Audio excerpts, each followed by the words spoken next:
վիճակում է Տեր Վրդանեսը, հրմշտոց, գերլարված վիճակ ու ձախողված հավաք, ինչ տեղի ունեցավ Մայրաթորում, նավթ Ադրբեջանից Հայաստանին, հայ-ամերիկյան միջկառավարական աշխատանքային խմբի առաջին հանդիպում և նամակ Դեմկինի ինստիտուտից Թրամփին։ Ողջույն, եթերում ABC լուրերի ժամը 12-ի թողարկումն է, ես Գառնիկ Թաֆյանն եմ և հիմա կներկայացնեմ օրվա ընթացիկ զարգացումները Հայաստանից և աշխարհից։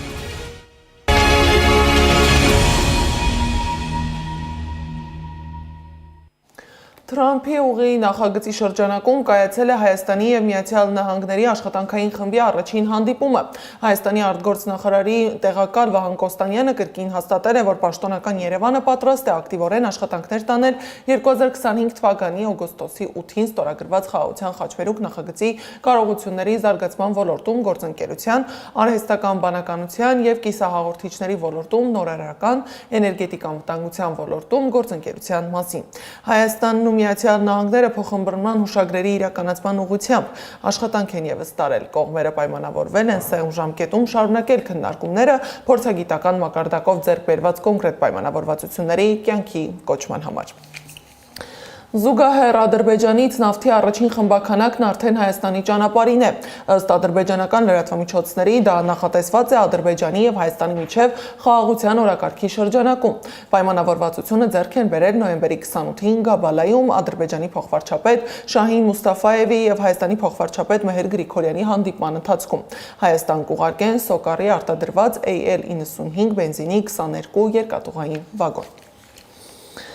Սակայն այս ամենին զուգահեռ Ադրբեջանում շարունակվում են մեր հայրենակիցների կեղծ գործերի դատավարությունը։ Բաքվի ռազմական դատարանում Արցախի նախկին պետնախարար գործարար Ռուբեն Վարդանյանի կեղծ գործի վերաբերյալ դատավարության ժամանակ ելույթ է ունեցել Ադրբեջանի պետական մեղադրանքը ներկայացնող դատախազը։ Նա պահանջել է Ռուբեն Վարդանյանին դատապարտել ՑՄՀ ազատազրկման։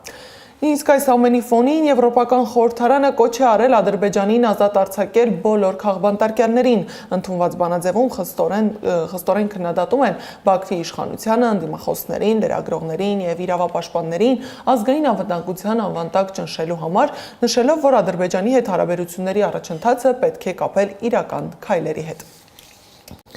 Դեմկինի անվան ինստիտուտն էլ բաց նամակով դիմել է Միացյալ Նահանգների նախագահ Դոնալդ Թրամփին, հորդորելով անել ամեն ինչ, որ Բաքվի բանտերում պահվող հայ գերիներն ազատ արձակվեն։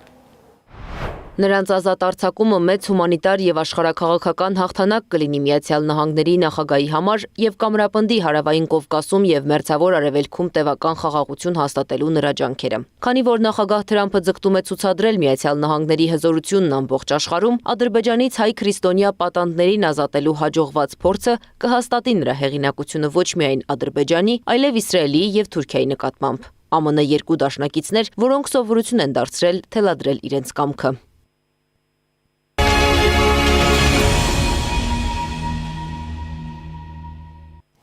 Տեր Վրդանեսի առողջական վիճակը լավ է, գործընկերոջս հայտնել է Տեր-Մանուկ Քահանա Զեյնալյանը։ Տեր Վրդանես Քահանա Բաղալյանին վիրահատել են Էջմիածնի բժշկական կենտրոններից մեկում։ Նրա մոտ արձանագրել էին սրտի սուր մկանային կաթված։ Վեհափառին տաճարից վեհարան ուղեկցելու ճանապարհին հրմշտոցի ստեղծված վիճակի պատճառով վատացել է Տեր Վրդանեսի առողջական վիճակը, ասել էր Տեր Մանուկը։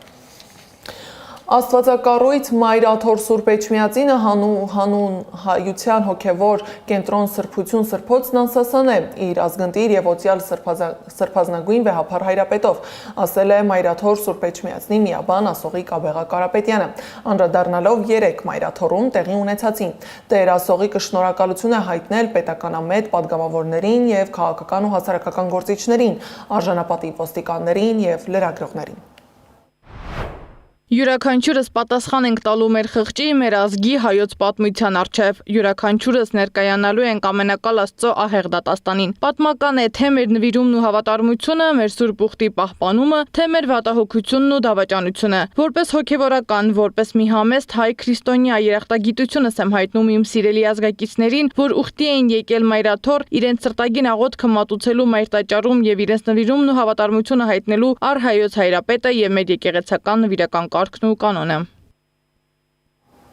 Իսկ քաղաքագետ Ստեփան Դանիելյանը համոզված է, որ վարչակարգը երեք պարտվել է ու հանրությունից ստացել ապտակ։ Նույնիսկ վարչակարգի ադմինիստրատիվ ռեսուրսները չբավականացրին ջարդել հանրության աջակցությունը հայ առաքելական եկեղեցուն։ Քաղաքագետի խոսքով եկեղեցու պաշտպանները գիտեն, թե ինչու են եկել Էջմիածին, մոտիվացված ու գաղափարականացված են։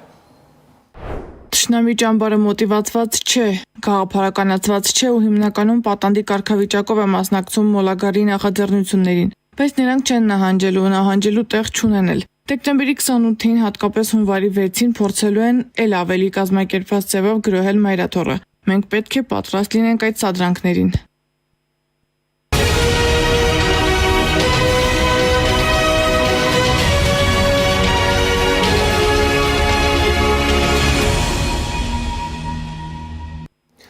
ԵՄ առաջնորդները համաձայնել են Ուկրաինայի 90 միլիարդ եվրոյի վարկ տրամադրել առաջիկա 2 տարիների ընթացքում, գրել է Financial Times-ը։ Վարկը կտրամադրեն ԵՄ ընդհանուր բյուջեի չգործածված միջոցներից, այլ ոչ թե Եվրոպայում արգելափակված ռուսական ակտիվներից։ Իսկ Ռուսաստանի Դաշնության նախագահի մամուլի քարտուղար Դմիտրի Պեսկովը հայտնել է, որ Ռուսաստանի եւ Միացյալ Նահանգների հարաբերություններում փոփոխություններ չեն եղել, սակայն երկու երկրներն էլ ունեն երկխոսության քաղաքական կամք։ Միաժամանակ Պեսկովը ընդգծել է, որ Մոսկվան տեսնում է ռուս-ամերիկյան հարաբերություններում զգալի եւ փոխշահավետ ներուժ, եւ այդ դիրքորոշումն ունեն նաեւ ամերիկացի շատ գործընկերներ։ Քաղաքական գործիչների հետ հանդիպման ժամանակ Իրանի նախագահ Մասուդ Փեզեշքյանը հայտարարել է, որ Թեհրանը մերժել է բանակցությունների վերսկսման համար Միացյալ Նահանգների սահմանած նվաստացուցիչ պայմանները։ Փեզեշքյանի խոսքով Իրանը ձգտում է խաղաղության եւ կառուցողական գործակցության, բայց չի հանդուրժի հարկադրանք, սպառնալիք կամ որևէ գործողություն, որը կխաթարի Իրանի արժանապատվությունն ու ազգային շահը։ Եվ վերջում, Միացյալ Նահանգների նախագահ Դոնալդ Թրամփը կասեցրել է Գրին քարտի վիճակախաղի ծրագիրը։ Հայրենիքի անվտանգության նախարար Քրիստի Նոեմը X սոցիալական հարթակում գրառման մեջ նշել է, որ Թրամփը հրահանգել է Միացյալ Նահանգների քաղաքացիության եւ ներգաղթի ծառայություններին դադարեցնել ծրագիրը։ Նման որոշման համար պատճառ է դարձել Բրաունի համալսարանում տեղի ունեցած ողբերգությունը։ Հրաձգություն նախաձեռնած տղամարդը Միացյալ Նահանգներ էր եկել 2017 թվականին հենց այս ծրագրով։ Այս ժամի համար նախատեսել էինք այսքանը, շարունակեք հետևել մեզ YouTube-ում, Facebook-ում, Telegram-ում, WhatsApp-ում, Instagram-ում ու TikTok-ում կամ այցելեք մեր պաշտոնական կայք www.abcmedia.am։ ABC լուրերը կրկին եթերում կլինի ժամը 15-ին առայժմ։